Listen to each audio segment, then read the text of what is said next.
Bonjour à toutes et à tous, on se retrouve aujourd'hui pour une nouvelle vidéo. Comme vous avez pu le voir, il y a eu beaucoup de temps entre ma dernière vidéo et celle-ci, tout simplement parce que j'ai déménagé, vous pouvez le voir d'ailleurs au décor qui va évoluer au fur et à mesure du temps. Donc sans plus tarder, on se retrouve aujourd'hui avec une nouvelle enquête de disparition. Il s'agit d'une disparition qui s'est déroulée fin d'année 2016 et plus précisément dans le Calvados. C'est la disparition d'une jeune femme de 37 ans, Vanessa Mellet. Sa famille, ses proches et surtout sa mère Annick ne baissent pas les bras et continuent de se battre tous les jours pour connaître la vérité sur ce qui est arrivé à Vanessa Mellet le mardi 6 décembre 2016. On se retrouve juste après ça.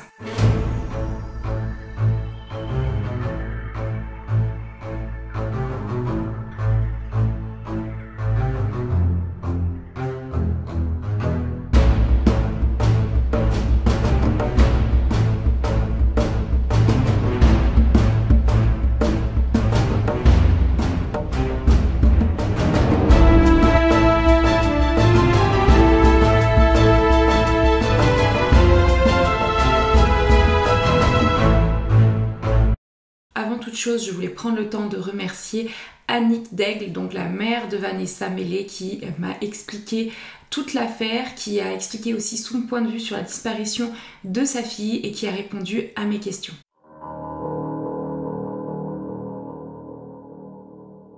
Donc pour revenir à Vanessa, au moment de sa disparition, a 37 ans.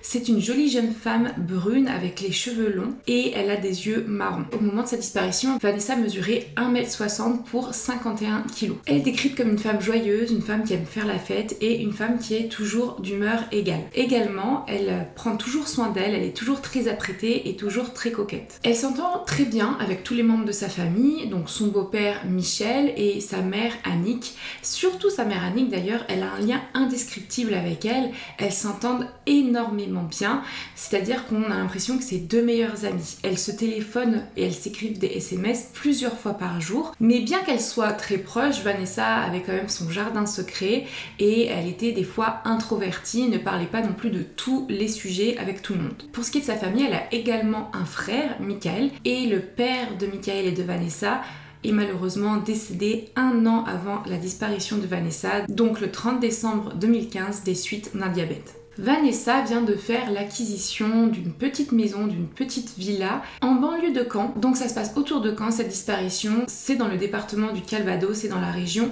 de Normandie. Et plus précisément, elle a acheté sa petite maison à Hérouville. C'est également là qu'elle travaille et qu'elle travaille comme conseillère bancaire à la Bred Banque Populaire. C'est d'ailleurs là-bas qu'elle va rencontrer une de ses meilleures amies, Linda. Pour ce qui est de sa mère et de son beau-père, qui à l'époque avaient 64 et 66 ans, eux ils habitent dans une villa à 150 mètres de la mer, une très jolie villa qui se trouve à Langrune-sur-Mer. C'est une petite commune touristique qui se trouve à environ une vingtaine de minutes au nord de Caen. Et pour ce qui est de Vanessa, au moment de sa disparition, elle était de ce qu'on sait célibataire. Elle profitait pleinement de la vie, tout semblait lui sourire comme je disais, mais jusqu'en octobre 2016, parce qu'à partir d'octobre 2016, c'est là qu'il va y avoir un changement important dans sa vie. Effectivement, elle va commencer à ressentir des douleurs dans les jambes et dans le bassin. C'est d'ailleurs un matin, un jour d'octobre 2016, que Vanessa va appeler son beau-père, Michel, en lui disant « Écoute, là ça va pas, est-ce que tu peux m'emmener chez le médecin ?» Parce qu'effectivement, elle pouvait pas y aller seule, elle avait du mal à marcher et même du mal à conduire à ce moment-là, dû à ses douleurs. Et comme le rapporte Annick, des fois, ses douleurs étaient tellement intenses que son visage se défigurait. Et elle allait même jusqu'à marcher avec une canne quelquefois tellement elle avait mal. Donc effectivement, c'est tout logiquement qu'elle va se faire hospitaliser les 7, 8 et 9 novembre 2016 dans le but de passer des examens assez approfondis pour essayer de comprendre l'origine de ce mal, parce que elle, ce qu'elle voulait, c'était juste de comprendre ce qu'elle avait, de poser un mot sur ses douleurs. Le souci, c'est que ça ne va pas lui apporter de réponse précise et qu'à la fin, quand elle va voir le professeur pour faire un point sur les examens, comme le corps médical n'avait pas trouvé de cause physiologique à ses douleurs, On va lui dire tout simplement d'aller voir un psychologue ou un psychiatre. Je pense qu'à ce moment-là, il pensait que Vanessa avait des douleurs psychosomatiques, c'est-à-dire des douleurs qui sont réellement ressenties mais dont on ne trouve pas d'origine physiologique. En tout cas, je vous mets la définition ici, ce sera peut-être plus clair. Pourtant, antérieurement, Vanessa avait déjà été diagnostiquée par une spondylarthrite ankylosante, qui est une inflammation chronique des articulations caractérisée par une atteinte du rachis, donc du dos et du bassin. Et malgré ces antécédents médicaux et ces 3 jours d'hospitalisation, je pense que le corps médical n'a pas réussi à trouver de lien physiologique et de lien avec cette maladie. Et je pense que c'est pour ça qu'ils l'ont indiqué derrière à un psychologue ou un psychiatre. Et ça a énormément impacté Vanessa. En fait, elle était choquée. Elle disait à sa mère, mais maman, je suis pas folle, je ressens ces douleurs, je sais qu'il m'arrive quelque chose. Et en partant du CHU de Caen, elle ne se sent malheureusement pas écoutée, pas comprise et elle n'a plus l'intention d'y remettre les pieds. Elle souffre de plus en plus et donc 1 mois et demi avant sa disparition, elle décide d'aller vivre chez sa mère et son beau-père à Langrune-sur-Mer. Parce qu'en effet, c'était toujours Annick et Michel qui l'accompagnaient la plupart du temps à ses rendez-vous médicaux. De ce que disait Annick, c'était environ tous les 2 jours, que ce soit chiropracteur, kinésithérapeute, ostéopathe, il l'accompagnait partout pour essayer de comprendre ce qu'elle pouvait avoir et pour essayer de la soigner. À côté, elle s'était évidemment mise en arrêt de travail pour prendre le temps de prendre soin de sa santé et pouvoir ensuite repartir de plus belle. D'ailleurs, elle avait prévu de reprendre le travail en janvier 2017. Et donc, comme son objectif c'était de comprendre absolument, elle faisait énormément de recherches. Elle passait tout son temps sur son ordinateur à faire des recherches pour essayer de comprendre ce qui pouvait l'amener à cet état-là. Et de plus en plus, malheureusement, elle va se renfermer sur elle-même et elle va commencer à s'isoler. Et à partir du 26 novembre 2016, on va détecter qu'elle ne va plus donner de nouvelles et ne va plus échanger ni avec ses amis ni avec ses collègues de travail.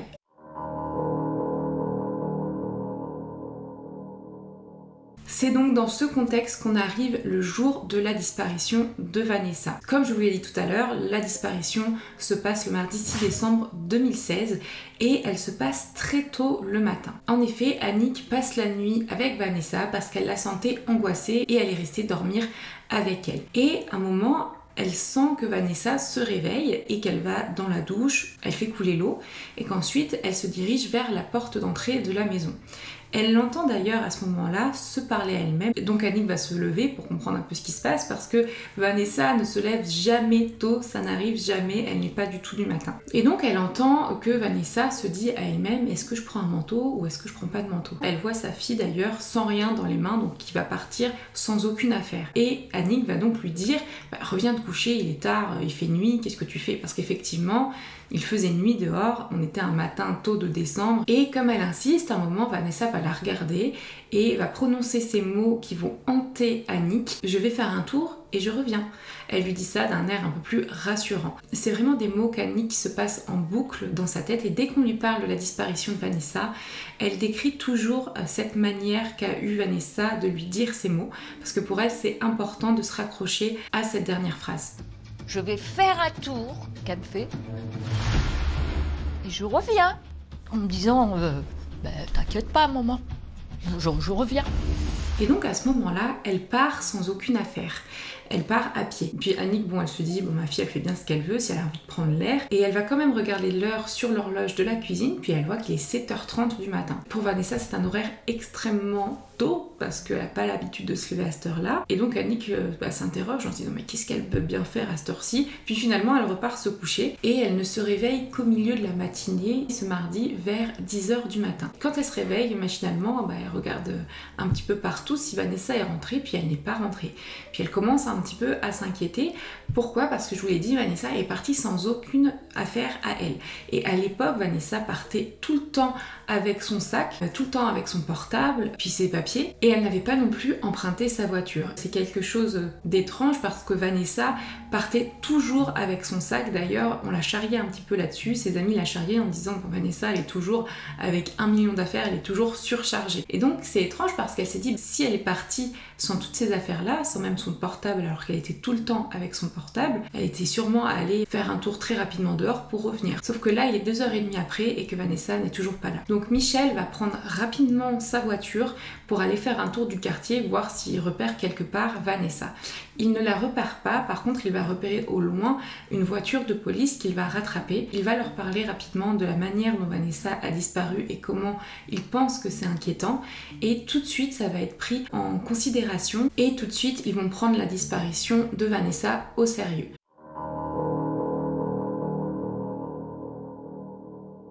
Et donc c'est très rapidement que les recherches vont commencer, et d'ailleurs c'est la gendarmerie qui va se charger des recherches de la disparition de Vanessa Meslay. Et donc c'est également très rapidement que la gendarmerie se déplace au domicile d'Annick et de Michel. Ils se déplacent avec une équipe cynophile. Alors en aparté, je ne sais pas s'il y a eu plusieurs recherches avec plusieurs chiens différents. Tout ce que je sais, c'est qu'il y a au moins eu les recherches avec un malinois ce jour-là qui se sont effectuées. On est parti de l'odeur de Vanessa sur un de ses vêtements et ensuite on a suivi la piste que flairait le chien.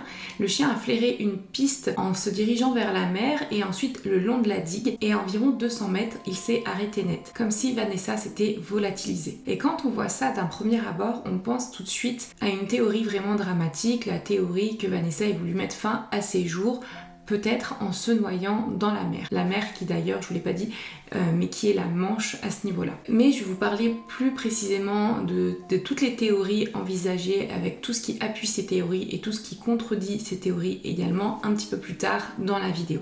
En attendant, les jours qui suivent, la gendarmerie va déployer énormément de moyens pour retrouver Vanessa. Il y a un hélicoptère qui va survoler la côte, il y a des recherches en bateau qui vont être effectuées, également des recherches dans la maison de Vanessa à Hérouville. D'ailleurs, il y a même des gendarmes en moto qui font le tour autour de la maison, le long d'un canal, pour voir s'ils repèrent des éléments, mais malheureusement, toutes ces recherches ne vont rien donner, aucun élément concernant la disparition de Vanessa. Et donc les enquêteurs décident de mobiliser les médias en faisant parvenir un appel à témoins. Et l'appel à témoins ne va malheureusement amener aucun témoignage probant. Et finalement, il y a une information judiciaire qui va être ouverte en février 2017. Et à partir de là, plusieurs pistes vont être explorées. La première, comme je vous en ai parlé, c'est la piste du suicide. Effectivement, par rapport à la piste flairée par le chien, on peut penser que Vanessa a voulu mettre fin à ses jours en se noyant possiblement au niveau de la mer, donc au niveau de la Manche. Mais cette piste, ses proches n'y croient pas du tout, donc tout simplement ils disent que c'est pas du tout le tempérament de Vanessa. Vanessa était une battante, en plus elle avait des projets, donc elle voulait reprendre le travail en janvier 2017 et en février 2017 elle devait également partir faire un voyage avec son amie Linda, il me semble, en Thaïlande. Alors certes, ses douleurs physiques lui gâchaient la vie, mais elle voulait simplement comprendre ce qu'elle avait et avancer derrière. C'est pour ça qu'elle avait programmé plusieurs projets dans l'avenir. Par contre, ce qui pourrait aller à l'encontre de ce que pense la famille, c'est le fait qu'elle ait un jardin secret. Et comme je vous le dis à chaque fois dans toutes mes vidéos, il est compliqué de connaître exactement une personne.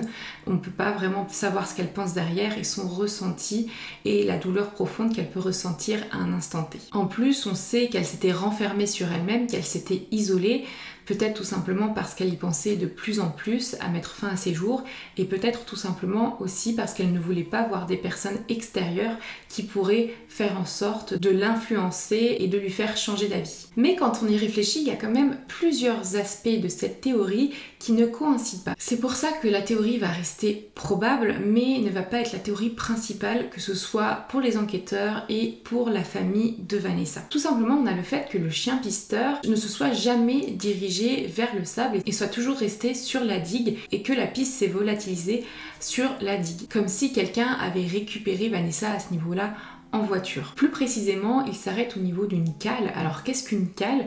Une cale, c'est une pente douce, une pente inclinée destinée à mettre à l'eau ou aller à sec des bateaux. C'est à ce niveau-là qu'on a perdu sa trace, et pas au niveau du sable, au niveau de l'eau. Et comme ce jour-là, ce matin-là, au moment de la disparition de Vanessa, c'était marée basse. La marée était tellement basse qu'il fallait marcher quand même assez longtemps pour atteindre la mer. On pense que ce n'était pas la meilleure manière pour se pour Vanessa, et effectivement il aurait fallu marcher pendant un bon moment, et on sait que Vanessa avait des difficultés pour marcher. Et donc marcher sur le sable humide en direction de la mer, c'est quand même assez compliqué. Puis ça c'est mon avis, mais se demander si on prend un manteau ou non à voix haute avant de partir pour mettre fin à ses jours, ça me paraît quand même un questionnement assez bizarre. Ensuite, il a été aussi notifié, parce que ça arrive souvent malheureusement que des personnes se noient ou encore des personnes décident de mettre fin à leur jour dans le Calvados. C'est arrivé déjà plusieurs fois cette année, mais à chaque fois les corps sont retrouvés sur la plage, sont relâchés par la mer. Et donc la majorité du temps, j'ai entendu que c'était à 90% du temps, la mer redonnait à chaque fois les corps. Et donc ça paraît peu probable que Vanessa ait voulu mettre fin à ses jours, en tout cas de cette manière-là, quand on prend en compte tout ce que je viens de vous énoncer. Les recherches continuent. D'ailleurs, au tout début, Annick et Michel ont un très bon contact avec la gendarmerie et principalement la gendarme qui gère leur enquête. Effectivement, elle vient à peu près toutes les 2 semaines chez eux, à leur domicile, afin de prendre des nouvelles et de donner des nouvelles aussi de l'enquête autour d'un thé ou d'un café. De son côté, Annick fait des recherches extraordinaires, c'est-à-dire qu'à partir du moment où sa fille a disparu, elle a décidé de tout noter dans des petits carnets.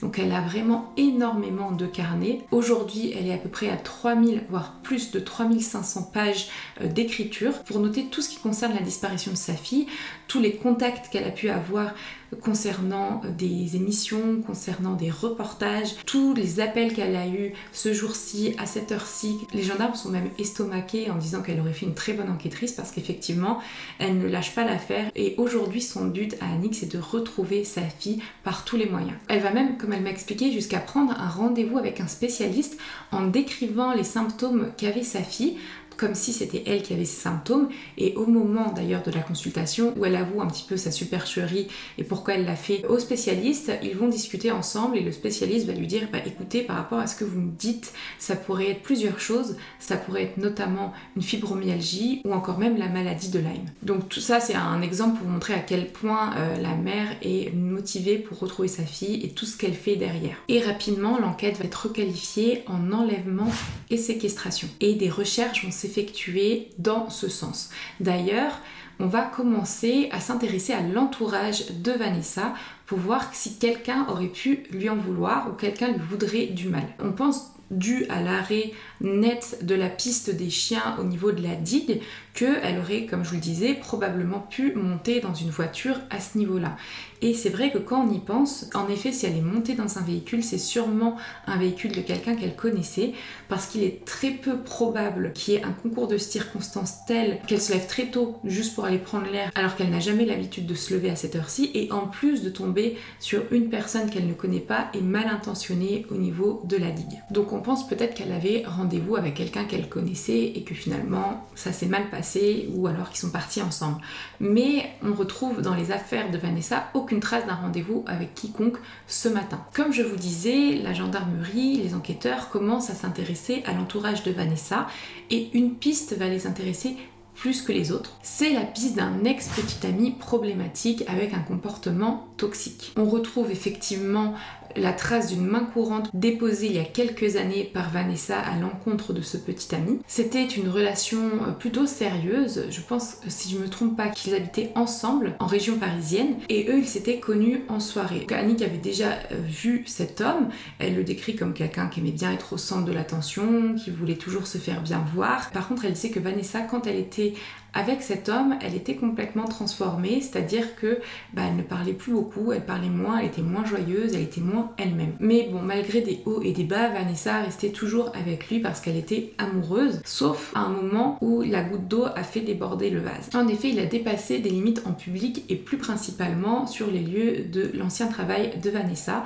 où il a levé la main sur elle et plusieurs collègues d'ailleurs ont pu le voir. C'est à partir de ce moment-là qu'elle a décidé de quitter cet homme, même s'il a très mal pris le fait qu'elle l'ait quitté. Et d'ailleurs, plusieurs collègues de Vanessa avaient témoigné contre cet homme. En tout cas, suite à cet événement, Vanessa avait décidé de déménager, de changer de travail, de se rapprocher de sa mère et de son beau-père qui habitait du coup à Langrune-sur-Mer en trouvant ce nouveau travail à Hérouville, donc dans la Banque Populaire. Lui, habitant toujours sur Paris, cet ex toxique, des fois il venait sur Caen, il venait un peu la stalker, il arrêtait pas de lui passer des appels, des SMS où il la menaçait. Comme vous pouvez voir, il avait clairement un comportement toxique. Donc c'est vrai que là, ce que je viens de vous dire, on a clairement l'impression qu'il pourrait être le suspect parfait dans la disparition de Vanessa. Et on craint du coup que Vanessa, avec ses soucis de santé, ait eu un moment de faiblesse et ait voulu reprendre contact avec son ex et potentiellement se remettre avec dans le dos de ses proches, parce qu'évidemment ses proches n'auraient pas accepté et que finalement elle a décidé de partir avec lui ou que leur rencontre se soit mal passée. En tout cas, c'est ce qu'on craint à ce moment-là. Donc évidemment, on va se pencher sur cette théorie et les gendarmes vont trouver déjà que ça fait un petit moment que Vanessa et lui n'ont pas échangé, que lui n'est pas rentré en contact avec elle et puis surtout que lui a une nouvelle petite amie. Et un élément qui va finir de le disculper dans la disparition de Vanessa, c'est le fait que son téléphone a borné en région parisienne au moment de la disparition de son ex-petite amie. Même si cette piste elle est un peu abandonnée, on continue à travailler sur la piste de l'intervention d'un tiers. Et en étudiant tout ce qui s'est passé autour de Vanessa les jours avant sa disparition et également son comportement, on tombe sur une piste qui paraît quand même très intéressante. Et on remarque plusieurs choses troublantes. En effet, 2 jours avant la disparition de Vanessa, donc on est le dimanche 4 décembre 2016, Vanessa avait rendez-vous pour la première fois avec un psychologue hypnotiseur. Ce psychologue hypnotiseur, qu'on va appeler Monsieur X, a été trouvé et recommandé par la sœur d'Annick, donc la tante de Vanessa. Elle s'est dit bon, pourquoi pas essayer, vu que pour le moment rien ne marche, pourquoi pas aider Vanessa à comprendre peut-être ses souffrances d'une autre manière, d'une manière différente, pourquoi pas en parler à un psychologue. Et elle a choisi cet homme, Monsieur X, tout simplement parce qu'il avait 7 avis favorables sur Google à ce moment-là. Donc elle s'est dit bon, il y a des bons retours, qui ne tentent rien n'a rien. Et ça peut paraître bizarre effectivement, un psychologue qui consulte le dimanche, mais c'est vrai que sur sa plaque il y a écrit qu'il peut consulter les samedis et les dimanches sur demande spécifique. Au moment d'attendre cet homme, Monsieur X, Annick va repérer sa voiture. Elle voit cet homme arriver avec sa voiture, donc une Renault Espace gris clair, et en fait ce qui l'interpelle, c'est que c'est un peu le fouillis dans sa voiture et qu'il y a plein de couvertures. Elle se fait la remarque, mais pas plus que ça. Et donc en tout cas il accueille ce jour-là Vanessa pour une longue séance de 2 heures. Et au moment où elle récupère Vanessa, donc 2 heures après, Vanessa ne va plus jamais être la même. En effet, elle est déjà super fatiguée et ensuite elle est complètement différente, elle ne parle plus, elle reste un petit peu dans son coin et n'explique pas ce qui s'est passé pendant ces 2 heures de consultation. On continue la vie normalement et le lendemain, donc on est la veille de la disparition, le lundi 5 décembre 2016, Vanessa a un rendez-vous vers 16h30, 16h45 avec son kiné. Et c'est aussi la mère de Vanessa et sa tante qui vont l'accompagner. Elle l'accompagne et au moment de repartir, elles vont apercevoir Annick et sa tante la voiture, donc ce fameux Renault Espace gris clair, et donc la même voiture qu'ils ont repérée la veille, donc la voiture pour elle de ce fameux Monsieur X. Elle se pose des questions en disant d'ailleurs son nom dans la voiture, en disant mais pourquoi Monsieur X est là aujourd'hui, pourquoi elle est là à cet instant T, sachant que son cabinet n'est pas du tout à ce niveau-là. Est-ce que c'est un concours de circonstances? C'est un peu bizarre quand même parce que c'est la première fois qu'on l'a vu la veille et aujourd'hui il est là. Et bon, Vanessa ne réagit pas, elle regarde par terre dans la voiture et quand on dit son nom à Monsieur X, elle ne va avoir aucune réaction. Et ce détail de la voiture de Monsieur X qu'elle voit au moment de la séance de kiné de Vanessa, elle va s'en souvenir seulement 3 mois après la disparition de Vanessa et elle va en parler à ce moment-là à la gendarmerie. En effet, à ce moment-là, elle s'était fait la remarque mais elle pensait pas que ça aurait pu avoir une importance et donc elle n'avait pas spécifiquement pensé à ce détail au moment de la disparition de Vanessa. Mais c'est tous les petits éléments qui vont s'accumuler, qui vont faire en sorte que les soupçons vont vraiment peser sur Monsieur X, en tout cas du côté de la famille, pour la disparition de Vanessa. En effet, on se rend compte que la veille de la disparition, et quelques heures avant le rendez-vous de Vanessa avec son kiné, il y a eu 4 échanges au total entre Monsieur X et Vanessa, sachant qu'ils s'étaient rencontrés la première fois la veille dans le cadre professionnel d'une patiente avec son psychologue. Ces 4 appels vont durer au total 15 minutes. Donc j'ai pu savoir dans quel ordre, parce que je trouve que c'est important, les appels se sont faits et qui a appelé qui. Donc pour les 2 premiers appels, ça provient de Vanessa, le 3e ça vient de Monsieur X et le 4e vient également de Vanessa. On se dit mais qu'est-ce qu'ils se sont racontés pendant 15 minutes, parce que 15 minutes c'est quand même long. Peut-être qu'ils se sont fait un retour sur la séance, peut-être que Vanessa avait des choses à demander, voilà, on ne sait pas ce qui s'est passé. Et donc c'est tout naturellement que Monsieur X va être interrogé 3 fois par les enquêteurs, et donc toutes ces questions vont être posées à Monsieur X. Donc déjà, qu'est-ce qui s'est passé pendant cette séance? Apparemment il va dire que Vanessa n'était pas du tout réceptive à ces techniques d'hypnose et qu'il n'avait pas réussi du coup à l'hypnotiser. Ensuite on va lui demander mais qu'est-ce que vous vous êtes dit pendant ces 15 minutes? Lui va dire tout simplement on a programmé une nouvelle séance et la séance devait se tenir le lendemain à midi, donc le jour de la disparition de Vanessa. Ce qui est très bizarre, c'est que ce rendez-vous n'avait pas été noté par Vanessa nulle part et non plus n'avait pas été noté par Monsieur X. Donc on ne retrouve aucune trace de ce rendez-vous. Et également sur le fait que Annick et sa sœur avaient dit avoir vu la veille Monsieur X devant le cabinet du kiné alors qu'il n'était pas censé être là, et lui il va répondre que tout bonnement il n'y était pas, ce n'est pas possible. En apprenant ça, Annick va se rappeler quelque chose, elle va se dire mais c'est vrai, ce fameux jour de la disparition, Monsieur X va m'appeler à midi 2, alors qu'il dit, vous vous rappelez, avoir rendez-vous avec Vanessa à midi. Il va appeler Annick sur son fixe à midi 2, en demandant est-ce que Vanessa est partie, elle est bien partie de chez vous parce qu'on avait rendez-vous. Et en fait, avec le temps, Annick se rend compte que c'est très bizarre. Donc déjà, pourquoi l'appeler elle sur le fixe alors que la veille il avait appelé Vanessa sur son portable, sachant que c'est très facile à vérifier, il n'a pas appelé Vanessa sur son portable pour vérifier si elle était bien partie pour ce supposé rendez-vous qu'ils avaient ensemble, cette supposée séance qu'ils avaient ensemble, parce que comme je vous le disais, Vanessa n'est pas partie avec son téléphone portable et on a pu voir qu'il ne l'avait pas appelé le jour de sa disparition. Donc c'est vrai que c'est bizarre d'appeler 2 minutes après le rendez-vous, même pas attendre au moins 5 minutes que la personne arrive si vraiment il y avait rendez-vous. Est-ce que cet appel c'était pour se donner un alibi? C'est vrai qu'on peut se poser la question. Et vous voyez, c'est tous ces petits éléments qui vont faire qu'on va commencer à avoir des doutes envers ce Monsieur X. Tout simplement aussi pourquoi est-ce que le comportement de Vanessa a changé drastiquement après leur seule et unique séance du dimanche, 2 jours avant sa disparition. Pourquoi est-ce que effectivement Vanessa disparaît alors qu'elle vient juste de rencontrer cet homme 2 jours avant et que la veille elle est au téléphone pendant 15 minutes au total avec lui. C'est vrai que ça commence à faire beaucoup de coïncidences et donc la gendarmerie va intelligemment chercher à voir la géolocalisation du portable de Monsieur X la veille et le jour de la disparition de Vanessa pour essayer de comprendre si déjà il ment et qu'il était bien en face du kiné alors qu'il dit qu'il ne l'était pas la veille et où était-il le matin de la disparition de Vanessa.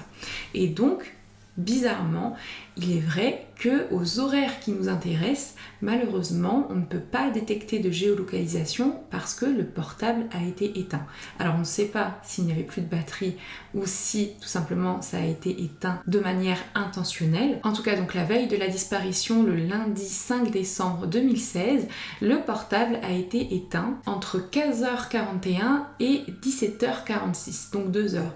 Pile au moment de la séance avec le kiné. C'est vrai qu'on peut se poser des questions. Donc on ne peut pas savoir où il était à ce moment-là. Et le soir, la veille de la disparition, à partir de 23h et jusqu'au lendemain vers à peu près 10h, 11h, il n'y avait pas non plus de possibilité de géolocaliser le téléphone car le portable était également éteint. De ce que j'ai pu avoir comme information, c'est que ce n'était pas vraiment une habitude qu'il avait d'éteindre son portable. Après, je ne peux pas l'affirmer à 100%, et c'est vrai que si c'est le cas, ça pose énormément de questions. Pour Annick, elle, ça ne fait aucun doute, il y a un lien entre la disparition de sa fille et la rencontre qu'elle a eue avec cet homme, Monsieur X.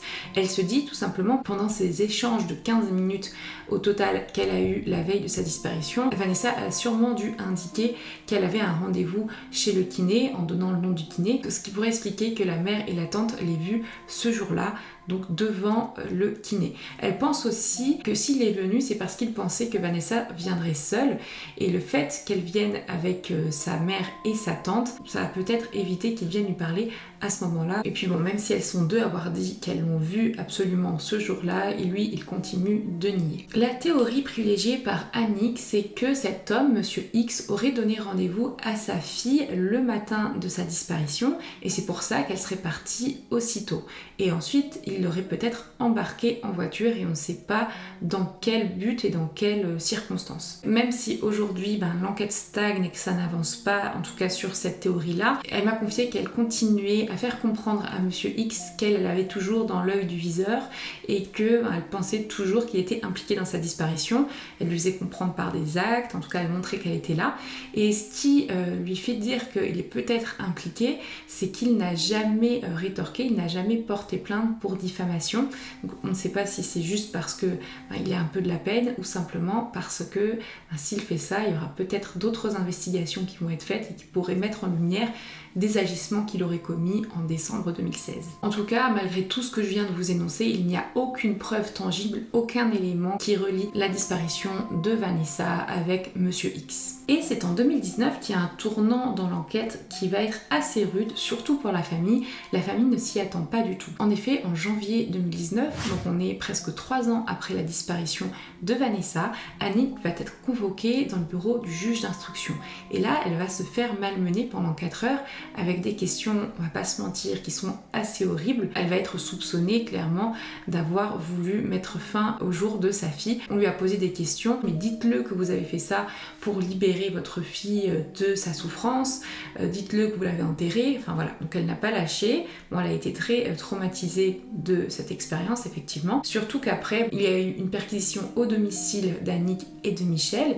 Il y a même eu des pelleteuses qui sont venues, il y a des chiens qui ont été amenés également, et il y a également des appareils pour détecter si par hasard, dans le jardin, il n'y aurait pas eu un corps qui aurait été enterré. Et finalement, le juge d'instruction va mettre de côté cette piste quand ils vont voir qu'ils n'ont pas du tout d'éléments concernant cette piste. Ce qui est bizarre, effectivement, c'est que normalement, et c'est logique en fait, on se pose la question de l'implication de la famille, des proches, des dernières personnes qui ont vu Vanessa vivante dans sa disparition, mais normalement on le fait très rapidement, on le fait pas 3 ans après, et on s'est dit peut-être qu'il y avait un nouvel élément qui a fait que il se lance dans cette théorie, dans cette thèse, mais il n'y avait aucun nouvel élément. Donc c'est vrai que c'est un petit peu dur pour la famille, surtout 3 ans après, quand ils espéraient avoir des nouvelles autres, et en tout cas des pistes nouvelles et pas la piste familiale. Et la famille a pu avoir accès à une copie du dossier d'instruction, a pu regarder un petit peu ce qui s'est passé, puis c'est en relisant le dossier d'instruction, avec toutes les recherches qui ont été faites, tous les témoignages, qu'ils se rendent compte qu'en fait, ils avaient été mis pendant un moment sous écoute, et également leur véhicule avait été traqué. Donc c'est vrai que cette piste avait été quand même bien exploré. Et le couple a pris ces actes d'enquête comme une trahison, venant vous rappeler de la gendarme qui gérait leur dossier à ce moment-là. Je n'ai pas lu le dossier, mais en tout cas c'est Annie qui me l'a dit. On se rend compte à travers ce dossier que finalement, elle n'a jamais cru ce qu'Annick avait dit par rapport au fait qu'elle avait vu Monsieur X la veille de la disparition en face de chez le kiné, par rapport à ses doutes, par rapport à cette piste. On voit simplement qu'effectivement il a été interrogé, mais que ça n'est pas allé bien plus loin. On voit par exemple, que son véhicule n'a jamais été perquisitionné, qu'il n'a pas eu de prélèvement d'ADN de fait dans le véhicule, et aujourd'hui on ne sait pas où est ce véhicule et s'il est encore disponible ou s'il est à la casse. Et malgré ça, même si Annick est très secouée, elle continue énormément ses recherches. Elle va faire plusieurs campagnes d'affichage pour retrouver la trace de sa fille. Elle va réaliser et imprimer plus de 5000 affiches. Michel a également fait des recherches dans des squats, ils ont également fait le tour de la région en posant des questions à tout le monde, et en parallèle, ils ont décortiqué tout le dossier d'instruction pour voir et mettre en lumière s'il y a des éléments qui n'ont pas été explorés ou s'il y a des pistes qui n'ont pas été explorées et si tout simplement on est passé à côté d'informations importantes. Donc tous les témoignages, tous les actes d'enquête sont relus et ça me fait vraiment penser à ma dernière vidéo, donc la disparition de Marie-Thérèse Bonfanti, où le dossier avait été repris par la famille et par des proches de la famille et tout avait été décortiqué, et c'est grâce à ça qu'on avait pu mettre en lumière les manquements de l'enquête et qu'on a pu derrière relancer l'enquête et obtenir des aveux du meurtrier présumé de Marie-Thérèse Bonfanti. D'ailleurs, petit aparté, on a retrouvé quelques jours après, donc ça n'a rien à voir avec ma vidéo, mais quelques jours après avoir publié ma vidéo, 36 ans après la disparition de Marie-Thérèse Bonfanti, on a retrouvé un crâne humain dans la zone indiquée par le meurtrier présumé où il avait dit avoir enterré le corps. Et on attend toujours les analyses ADN, mais imaginez le choc pour la famille. Parenthèse fermée, on se retrouve un peu dans le même type de famille qui va décortiquer tout le rapport d'enquête. Et de cette relecture, 25 questionnements et ou demandes d'actes vont être relevés et écrits par Michel et Annick.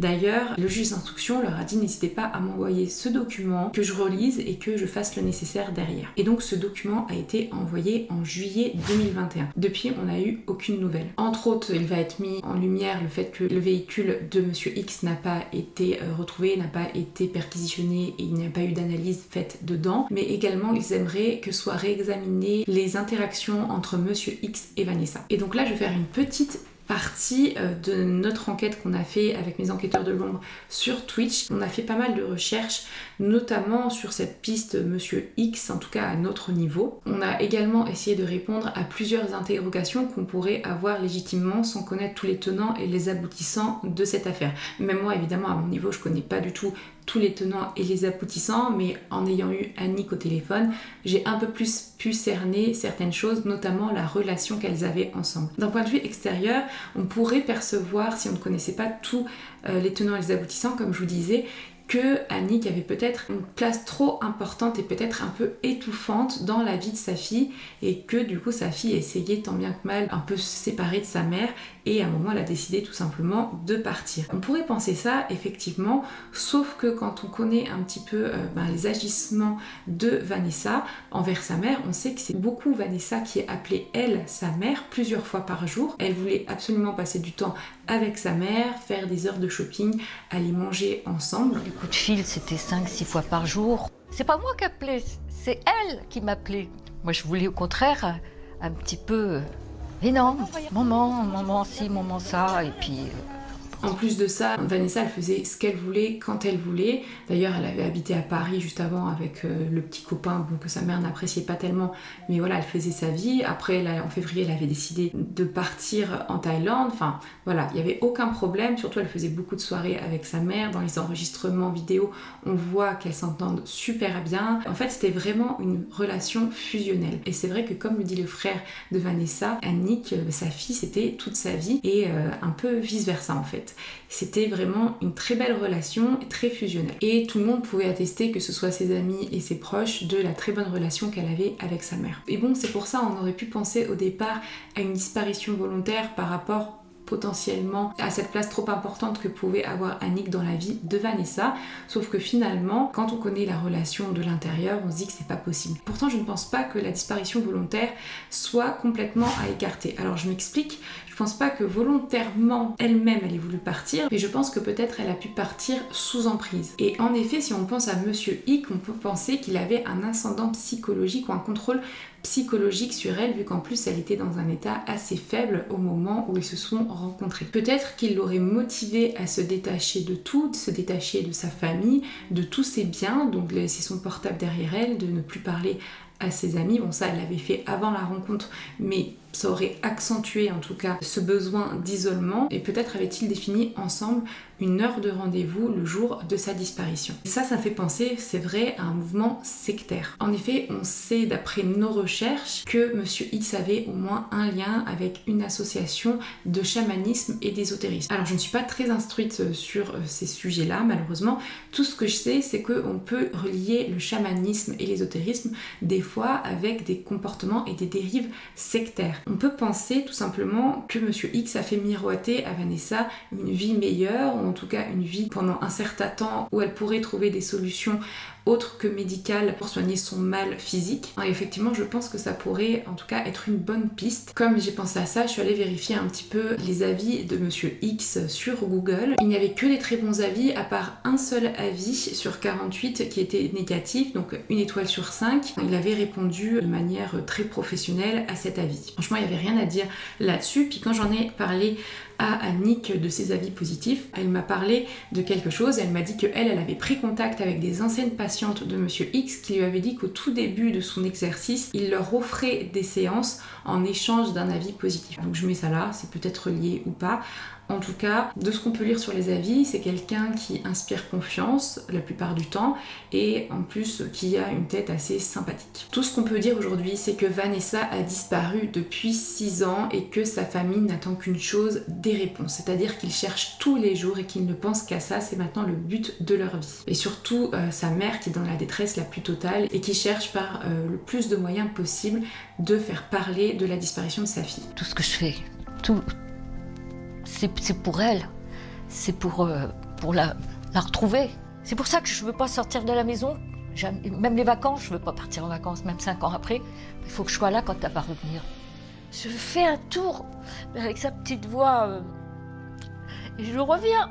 T'en fais pas, maman. J'en reviens, je reviens.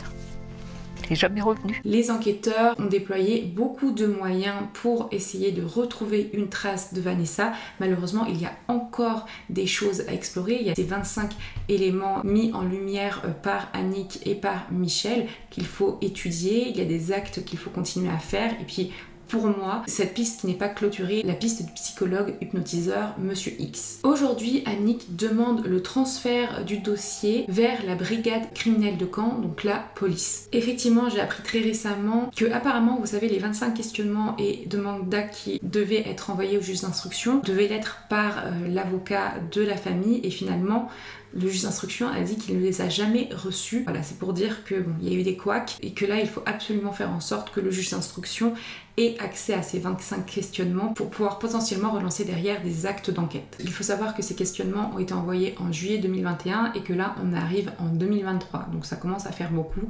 Il va falloir que les choses avancent. En tout cas, je sais que le journal Le Figaro a essayé de contacter la gendarmerie, mais que eux ont dit qu'ils ne peuvent rien dire et qu'ils font contacter le juge d'instruction. Et le juge d'instruction a été contacté par plusieurs journalistes, mais il n'a jamais répondu. Et bon, et effectivement, même si ce n'est pas du tout l'hypothèse privilégiée, on peut penser à la disparition totalement volontaire de Vanessa, et dans ce cas-là, elle a tout à fait le droit de disparaître sans donner de nouvelles, mais ça paraît bizarre qu'elle ne donne aucune nouvelle à personne, ni ses amis, ni sa famille, sachant que sa mère, avec qui elle était très proche, souffre tous les jours. Mais si c'est le cas, il faudrait vraiment qu'au moins elle donne des nouvelles à la gendarmerie pour dire écoutez, je suis vivante, dites-le à ma famille, mais qu'ils ne me retrouvent pas. La famille serait vraiment capable d'accepter cette possibilité, il leur faut juste des réponses pour savoir ce qui s'est passé.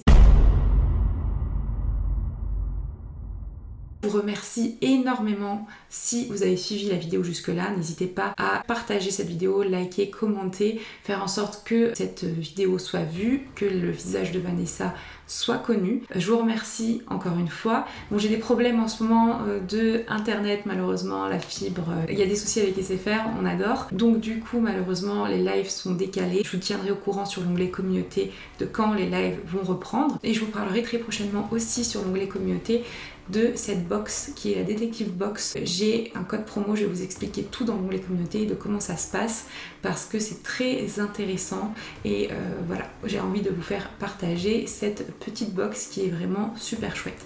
Je vous remercie et on se retrouve très prochainement pour une nouvelle vidéo. En attendant, prenez soin de vous. Les vacances se terminent, ce fut très triste.